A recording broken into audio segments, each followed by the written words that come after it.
করতে পারছি কিনা, আমার কারণে কি ক্যারেক্টারটা ফ্লপ করবে কিনা, আমি যদি ঠিক মতো না করতে পারি ক্যারেক্টারটা তো পুরো ধ্বংস। সো এইসব নিয়ে আমি অনেক চাপে থাকি প্রথম দিন, অনেক ভয় থাকি, বাট প্রথম দিনটা পার হয়ে গেলে তখন ইজি হয়ে যায়। সো আমরা খুবই গর্বিত। হ্যাঁ, আমাদের বাংলাদেশে আমরা সারা জীবন নেটফ্লিক্স, অ্যামাজন যখন থেকে এসেছে তখন থেকে এগুলো দেখে অভ্যস্ত। ঠিক একই রকম একই মানের কাজ, কাছাকাছি মানের কাজ আমরা আমাদের দেশের প্ল্যাটফর্ম থেকে পাচ্ছি। সো এর চেয়ে গর্বের আর কি হতে পারে। ভীষণ গর্বিত এবং আরো অনেক আশাবাদী। আমরা তো খুব ইতিবাচক মানুষ, মানে আমি বিশেষ করে ইতিবাচক একজন মানুষ। আমি চাই না, আমি জানি যে আমাদের দেশের যে প্ল্যাটফর্মগুলি আছে, বিশেষ করে চরকি বা যেগুলি আছে, সেগুলি আরো অনেক অনেক অনেক ভালো কাজ আমাদেরকে দেবে। আমাদের দেশের প্ল্যাটফর্মে যেমন গল্প বলার চ্যালেঞ্জটা আসলে যেটা ঝামেলা হয়েছে যে ওই যেটা বললেন নেটফ্লিক্স, অ্যামাজন, প্রাইভেট যে কাজগুলি আমরা যেহেতু ওটা দিয়ে শুরু করেছি, তাই আমাদের এক্সপেকটেশনটা একটু বেশি।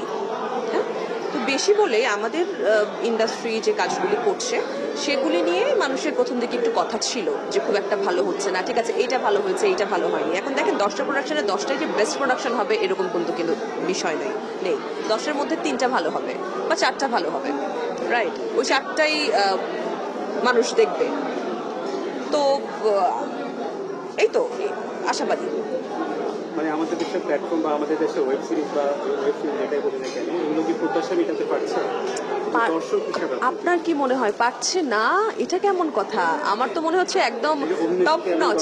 হ্যাঁ, আমার তো মনে হচ্ছে টপ নচ, মানে খুব ভালো করছে। অভিনয় শিল্পী যারা আছেন তারা ভীষণ ভালো অভিনয় করছেন, কারণ সুযোগ পাচ্ছেন ভালো ভালো চরিত্রে কাজ করা। কারণ টিভি নাটকে তো নায়ক নায়িকা ছাড়া অন্য কোনো আর সেভাবে চরিত্রগুলো এক্সট্রা চরিত্র আসতো না, বাজেট কম ছিল। এগুলোতে বাজেট আছে, অনেক রকম গল্পের ভেরিয়েশন আছে। সো আমাদের মতো আর্টিস্ট বা যারা আর্টিস্ট তারা সবাই সুযোগ পাচ্ছে এবং সবাই দুর্দান্ত কাজ করছে। ডিরেক্টররা, নতুন নতুন ডিরেক্টর পাচ্ছি আমরা, যারা ট্যালেন্টেড, যারা এডুকেটেড। ইভেন পুরো টিম, লাইট থেকে শুরু করে লাইটের যারা কাজ করে, আর্টের যারা কাজ করে, এডিটে যারা কাজ করে, প্রত্যেকে ইচ এন্ড এভরিবডি আর মানে জিনিয়াস। আচ্ছা, যেমন হচ্ছে যে আমাদের দেশে রিসেন্টলি আপনাকে ক্রিমিনালস তো রিলিজ হয়ে গেছে, দর্শক দেখেছে যারা, তারা তো আমাকে মানে আমাদের পুরো টিমকে যথেষ্ট উচ্ছ্বসিত প্রশংসা করছে। তো প্রশংসা পেতে তো ভালোই লাগে, ভালো লাগছে যে ক্রিমিনালস হচ্ছে দর্শক পছন্দ করছে। এটা 3টা মেয়ের গল্প, সবসময় আমি এর আগেও ইন্টারভিউতে বলেছি।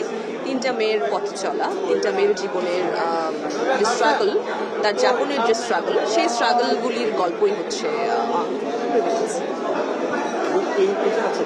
চরিত্র যখন কাজ করেন, আমি তো ভীষণ ভয় পাই।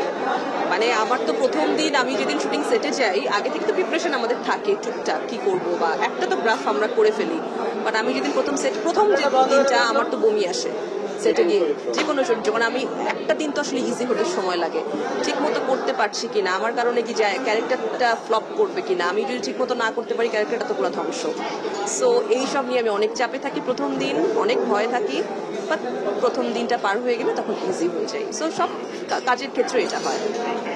ক্যারিয়ারের শুরুতে যেরকম দেখতেন মিডিয়া, এখন যেমন দেখছেন, কি মনে হয় ইমপ্রুভমেন্ট কতটুকু হয়েছে বা কোন জায়গায় হয়েছে? আমি একদিক দিয়ে খুব মানে আমার ভালো লাগে ভাবতে, ক্যারিয়ার যখন শুরু হয়েছিল তখন আমি এর আগেও বলেছি আমার মিডিয়াকে আমি ওভাবে প্রায়োরিটি দেইনি, কারণ আমার কাছে খুব স্বপ্নের সাধনার জায়গা মিডিয়া ছিল না। কারণ আমি হুট করে চলে এসেছি, এমন না যে আমি স্বপ্ন দেখেছি সাধনা করে এখানে এসেছি, ব্যাপারটা ওইরকম তখন ছিল না। লাক্স হয়ে পাঠিয়েছি, লাক্স হয়ে গেছি।